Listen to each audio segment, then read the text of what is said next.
এই গরমে এমন ঠান্ডা ঠান্ডা পুডিং খেলে কলিজাটা একদমই ঠান্ডা হয়ে যাবে। খেতে অসম্ভব মজা হয়। আসসালামু আলাইকুম everyone, welcome back to my channel.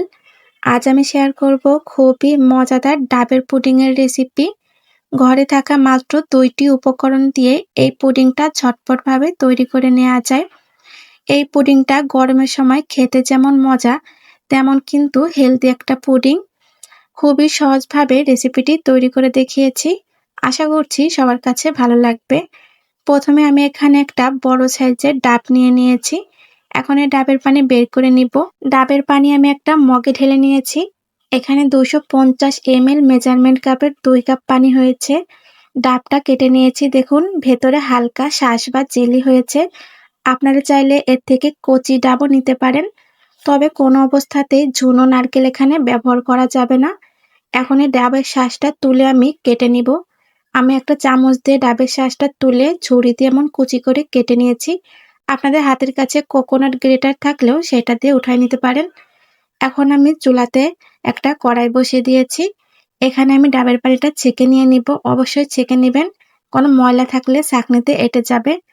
এ পর্যায়ে চুলাটা কিন্তু আমার বন্ধ আছে। এখন এখানে আমি 1 টেবিল চামচ চিনি দিয়েছি। ডাবের পানি বেশি মিষ্টি হলে চিনি দেওয়া লাগবে না।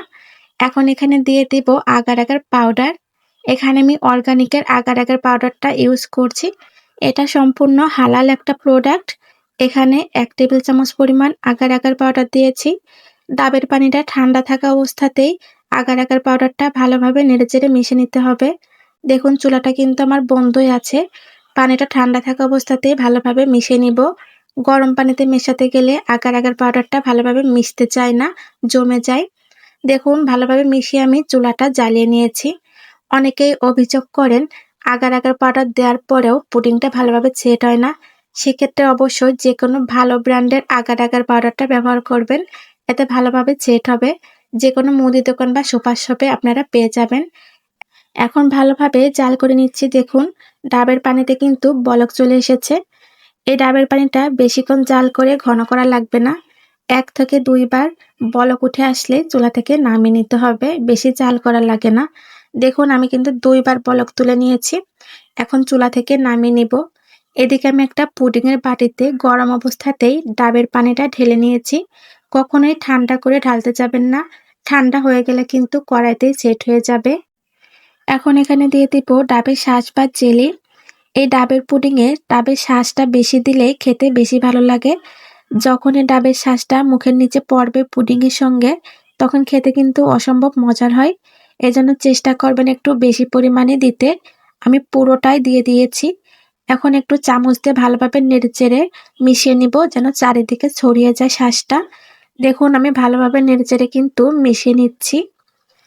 এভাবে সবকিছু ভালোভাবে মিশিয়ে ভালোভাবে সবকিছু ঠান্ডা করে নেব। তারপর আমি নরমাল ফ্রিজে মাত্র 2 ঘন্টার জন্য রেখে দিব। এতে করে পুডিংটা ভালোভাবে সেট হয়ে যাবে। অবশ্যই ভালোভাবে ঠান্ডা করে তারপর নরমাল ফ্রিজে রাখবেন। ফিরে এসেছি 2 ঘন্টা পর। দেখুন পুডিংটা কতটা পারফেক্ট ভাবে সেট হয়ে গিয়েছে। এখন আমি পুডিংটা ডিমোল্ড করে নিব। এজন্য একটা ছুরি দিয়ে সাইড থেকে একটু এভাবে ছড়িয়ে দিচ্ছি। এতে করে ডিমোল্ড করতে সুবিধা হবে। আমি ভালোভাবে ছড়িয়ে নিয়েছি। এখন পুডিংটা ডিমোল্ড করার জন্য বাটির উপরে একটা প্লেট দিয়ে দিব। এভাবে প্লেটটা দিয়ে হালকা করে উল্টে নিতে হবে। একটু সাবধানে করবেন। এখন বাটিটা আমি হালকাভাবে তুলে নিব। অবশ্যই এই কাজটা একটু সাবধানে করবেন, নাহলে অনেক সময় ভেঙে যেতে পারে। এখন আমি পুডিংয়ের উপর আরেকটা প্লেট দিয়ে পুডিংটা উল্টে নিব। যে পাশে ডাবের শাঁসটা রয়েছে, এতে করে দেখতে সুন্দর লাগবে, এর জন্য উল্টে নিচ্ছি। দেখুন পুডিংটা কতটা পারফেক্ট ভাবে সেট হয়েছে। মাশাআল্লাহ, দেখতে একদমই পারফেক্ট হয়েছে। আমি একটু ডেকোরেশন করার জন্য আর্টিফিশিয়াল পাতা দিয়ে দিয়েছি। এখন আপনাদের সঙ্গে কেটে পরিবেশন করে দেখাবো। এমন নিত্য নতুন রেসিপি পেতে আমার চ্যানেলটি সাবস্ক্রাইব করে রাখবেন। যারা ফেসবুক পেজ থেকে দেখছেন, পেজটি ফলো দিয়ে রাখবেন। এতে নিত্য নতুন রেসিপি আপলোড দিলেই আপনাদের কাছে পৌঁছে যাবে। তৈরি হয়ে গেল খুবই মজাদার ঠান্ডা ঠান্ডা ডাবের পুডিং। এই গরমে এই পুডিংটা একবার খেলে কলিজাটা একদমই ঠান্ডা হয়ে যাবে। আমার এই রেসিপিটি ফলো করে তৈরি করলে একদম পারফেক্ট ভাবে পুডিংটা তৈরি করতে পারবেন। আজকের মতো এ পর্যন্তই। আবারও হাজির হব নতুন কোনো রেসিপি নিয়ে। সবাই ভালো থাকবেন। আল্লাহ হাফেজ।